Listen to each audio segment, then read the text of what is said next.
like, I wish I lived in a world where I was very happy to bring kids into. Like, it's not necessarily as much as bringing the kids in, because like I very much believe in like adoption. Like, I want to reduce human suffering as much as possible. So for me, like adopting kids, like there's so many kids without actual good homes. So adoption is like the most ethical, moral thing to do, to give a child love that they did not get. However, I wish I lived in a world where I'm 100% sure things are going to get better. And I'm not one of those like global warming, the entire planet going to shit, which it is, but like I'm like, hey, turn up. But like I wish I wish I just lived in a world where I anticipated more human kindness. And I don't know if I don't know. But that's just my psychology, I guess. But yeah, and like I realized that we're all navigating life once. None of us have the answers to this shit. We're all really just trying our best. So I always try to be patient with myself and everybody around me. And even with the world getting worse, like I always see the global housing crisis everywhere. And I'm just like, people are literally being pushed away from their homes because of how housing and wealth accumulation is going to fewer and fewer people. And one of these things make me realize that like, unless there is some kind of change politically, housing specifically is going to be the one domino that pulls everything else and makes everything else like fall apart. How do you feel like your views on like the global housing crisis have changed over the years? Especially like when COVID started, that's when I realized, like we always have this status quo. Oh, I'm supposed to live close to where I work. I'm supposed to live, like in a place that's accessible for, at least for me. I had to live close to work or in a place where I could I could access my office easily. That's like was my whole focus around where I'm gonna live. And then COVID happened, and I wasn't going to the office for a whole 2 years, right? Yeah. And somewhere in the middle of that, I had to leave the U.S. because of immigration issues, and I was like working from Rwanda, and still like accessing my office, and I did that for 10 months, and so after that, I was like, wait, I don't have to live close to the office. As a matter of fact, I don't even have to be in the same time zone as my office. And where I'm living right now is considerably cheaper and more comfortable and safer for me, right, than the US. So why in the world do I have to live in San Francisco or Seattle or wherever if I can live from Rwanda and still be an effective employee? Yeah. And so that was my biggest, like, and I'm such a huge advocate for it.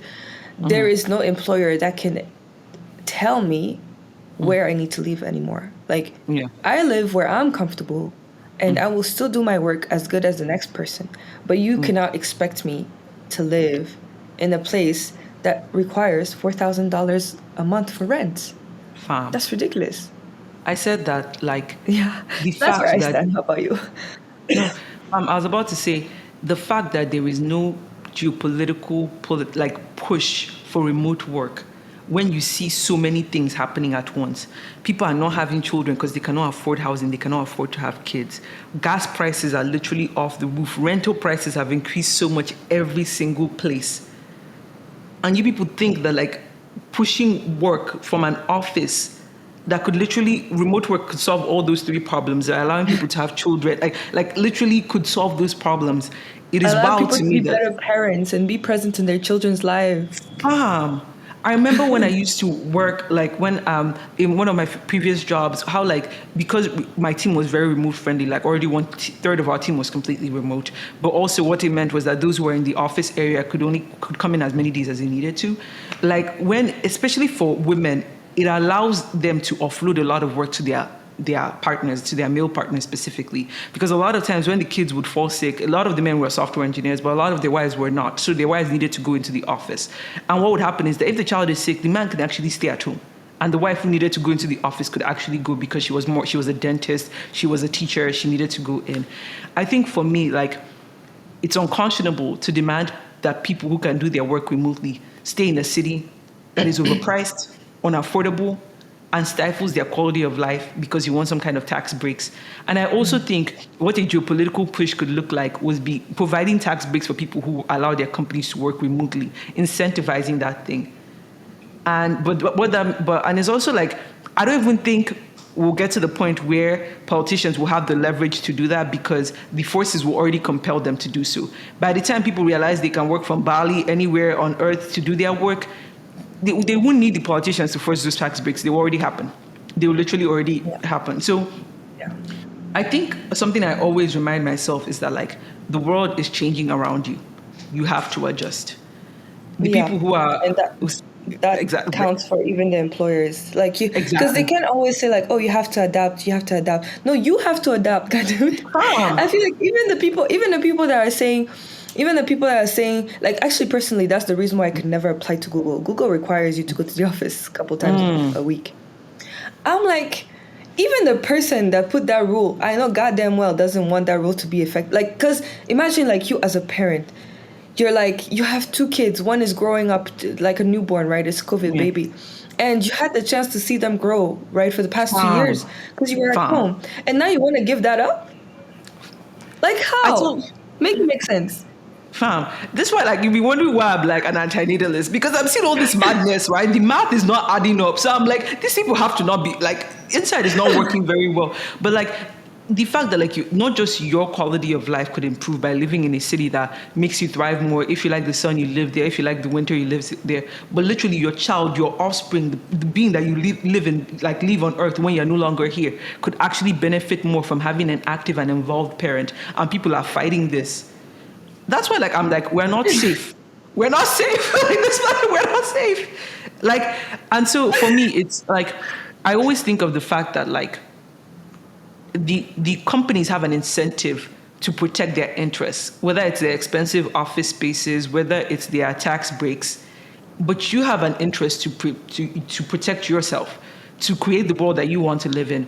It really hit me. Maybe now I'm 26, and so my prefrontal cortex is now finally developed. But it really hit me that, like, you have to create the life you want. Like, it might actually be very difficult to do so. And legitimately, how I describe the life I want to live is that I want to live like a European, earn like an American, but party like I'm in like South America. Like that's how literally I want to live like my life. But in order to do so, I have to fight tooth and nail to be able to create that life for myself. Yeah. So I just think that, like, I'm happy that, like, globalization is forcing more immigration and forcing the hands of politicians who have like an incentive to push like populist agendas, who just lie on the media.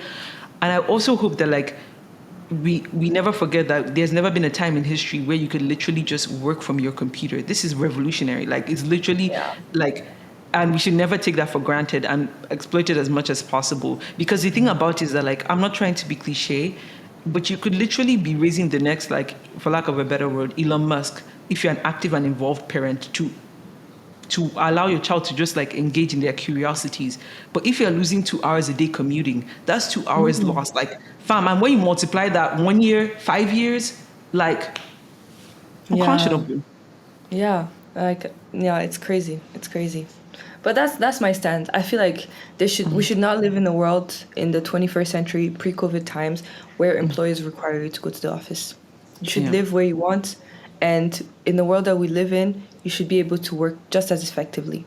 Yes. Like, I think it should be a law. It should be it should be the 11th commandment. Like, it should. The thing about it is that, like, the countries have different interests. Like, if that ever tried to happen in the EU, like a law, metaphorical law that allowed people to work anywhere within the EU, places like Germany, like the cold, dreary places, realize that they will lose a lot of their like labor force, like the Portugals and the Spains. So like something like that, like, it's really just smart, moving, adaptive countries that will try their best to see how they can attract people. And like, and that's why, like, I think Italy recently dropped a digital nomad visa where you get paid 0% in taxes. That's them doing their best to like solve the situation. And I also think that, like, geolocation triage, that's where you see an opportunity in living in one place and earning in another. It's the future. It's literally here. If you are not willing to adapt to that and you're fighting tooth and nail to stay where you're currently at, that might not be the best for you. But I really do think that the labor market will end up adjusting. And that's why, like, if you are a young person who grew up in the developing world or who does not have the best passport, the internet is your gateway to the world. The internet is your Silk Road. Get on here, put your work on here, put your opinions on here that are not going to like prevent you from getting more opportunities. But like the internet is your Silk Road. Use it. Yeah, basically. And I feel like we're going to say this every single episode. Like it's going to come up. Like, Yeah. please use the internet, please. Yeah.